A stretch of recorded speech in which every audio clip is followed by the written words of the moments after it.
మేషరాశి జాతకానికి సంబంధించి 2026 శ్రీ పరాభవ నామ సంవత్సరము. పరాభవము అంటే భయంకరమైన ఓటమి, అవమానంతో కూడిన ఓటమి అని అర్థము. ముందుగా మేషరాశి గురించి మాట్లాడుకుందాం. మేషరాశి వారికి పెను సంచలనాలు ఉండబోతా ఉన్నాయి. 25, 26 సంవత్సరాలు దాటిన వారికి తల్లిదండ్రుల వాళ్ళకు ప్రాణగండం ఉంటుంది, ప్రాణభంగం ఉంటుంది, ఆరోగ్య భంగం ఉంటుంది, విద్యార్థులకు ఉత్తీర్ణత శాతం తగ్గుతుంది, మార్కులు తగ్గుతాయి, కోరుకున్నటువంటి యూనివర్సిటీల్లో ప్లేస్మెంట్స్ రావు, వీసాలు రిజెక్ట్ అవుతాయి, వివాహం అవ్వడం కష్టంగా ఉంటుంది, ఉద్యోగస్తులకు ఉద్యోగం లేని వారికి ఉద్యోగం రావడం కష్టంగా ఉంటుంది, దూర ప్రాంతాలకు గవర్నమెంట్ ఉద్యోగస్తులు బదిలీలు అవుతారు, ప్రైవేటు ఉద్యోగస్తులకు ఉద్యోగం కోల్పోతారు, స్త్రీలకు సంబంధించి అండర్స్టాండింగ్ ప్రాబ్లమ్స్ ఉంటాయి, కుటుంబంలో అశాంతి ఉంటుంది, రాజకీయ నాయకులకు ఓటమి ఉంటుంది, సంఘంలో చెడ్డ పేరు వస్తుంది, శత్రువుల వల్ల బాధలుంటాయి, ప్రభుత్వ ఉద్యోగస్తులకు సిబిఐ, ఏసీబీ, సిఐడి లాంటి కేసులు బాధిస్తాయి, కాంట్రాక్టర్లకు మరియు వ్యాపారస్తులకు ED, income tax, sales tax, commercial tax బాధిస్తాయి, కళాకారులకు, క్రీడాకారులకు వ్యతిరేకమైన ఫలితాలు వస్తాయి, మీకు రావాల్సినటువంటి అవకాశాలను వేరే వాళ్ళు తన్నుకుపోతారు, మీకు రావాల్సిన అవార్డులను వేరే వాళ్ళు తన్నుకుపోతారు.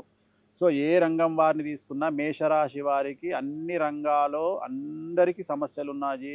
ఖచ్చితంగా టెస్టింగ్ టైం అని చెప్పాల్సి ఉంటుంది. రెండవసారి ఏలినాటి శని వచ్చిన వాళ్లకు సమస్యలు ఉంటాయి. మూడవసారి ఏలినాటి శని వచ్చిన వాళ్లకు అపమృత్యు దోషాలు ఉంటాయి. కాబట్టి జాగ్రత్తగా ఉండండి. తిరునల్లార్ శనీశ్వర ఆలయంలో ప్రత్యేకమైన శని పూజ చేయించుకోండి. నలుపు రంగు దుస్తులకు దూరంగా ఉండండి. సమస్యల నుండి బయటపడతారు. రోజువారీ చేసుకోవాల్సిన లేదు, ఇదే మనం రోజువారీ చెప్పాం. ఇది ఒకటే. మీ ఇష్టదైవాన్ని పూజించండి.